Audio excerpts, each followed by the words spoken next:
Iowa State. What are we thinking about Iowa State? Chance, you had some thoughts on them, that they were shaky. Here they sit at 5-0. I gotta say though, this 5-0 feels a little bit like last year's 5-0, where I feel like they're just right teetering on the precipice of stumbling against somebody. Maybe it's going to be this weekend at Cincinnati. Their schedule looks like they should and could easily get to 7-0. And then they've got kind of a gauntlet to run through of the next 3 games with BYU, ASU, and TCU back to back to back. But Cincinnati, I mean, I don't know what to make of them either right now. The Big 12 seems about as wide open as it ever is. What are you thinking about Iowa State now? I mean, that was a solid win, but it was a home win. They're 5-0, and they haven't looked amazing every single time, but they keep winning. What do you think? Where are you at now with them? Did you watch the game? I did not. I didn't watch any of that game, honestly. I think that there were some plays that shot Arizona in the foot, but it could have been a lot closer than the scoreboard said.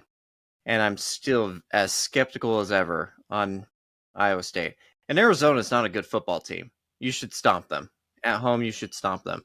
And there's still something about this team. Watch out for next week. That's all I got to say. Yeah, I'm definitely in agreement. While U of A was undefeated, kudos to them for being undefeated. I went on a rant about them a few weeks ago after that K-State game, and they were undefeated, and they do have people that can make plays, but dude, I don't know what's going on with their play calling. I don't know what's going on with their defense. I just don't. I never believed in the team. I said I cannot bet on that team ever again, and there was a reason for it. So, but Iowa State, I think, is a team that's going to win those games at home pretty easily. I mean, they basically blew them out. They were absolutely walking them the whole time while I was having an aneurysm about some other games. But I was like, wow, this one's a clear-cut victory. Good for them. The problem is they seem to be a little bit stagnant on the road. Even Arkansas State, was it Arkansas State? Yeah, that was only an 8-point win at Arkansas State. Like, ugh. I'm very curious how they're gonna continue to play on the road, and this week could be a trap game. So let's see how it goes. Well, okay, yeah. So here's the stats, guys. Just to keep you in mind. I mean, stats don't tell the whole story, but Iowa State 399 total yards. Arizona 360. It was close. Sounds like that sounds like more of an Arizona problem to me. It was like Arizona. Like Arizona lost that game in Arizona fashion.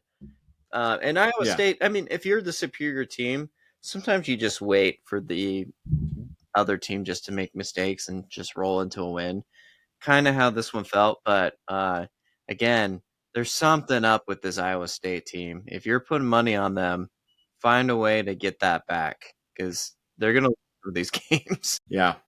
Well, we will see. I mean, again, if they can pass these next 2 tests and get to 7-0, I mean, you know what's funny is I do think that 7-0 is exactly how they started last year before losing 2 in a row, and then it could very well repeat almost exactly the same as it did last year for them because. And we haven't talked a lot about BYU, mostly because while they're undefeated, they have had one of the weakest schedules in the country to get there. Not taking anything away. I mean, 4 wins or 5. Were they at 4-0? Yeah, 4 wins is 4 wins. And they have looked good in all of those. It's just hard to tell when there's no comparison. But then going from that, yeah, that 3-game gauntlet.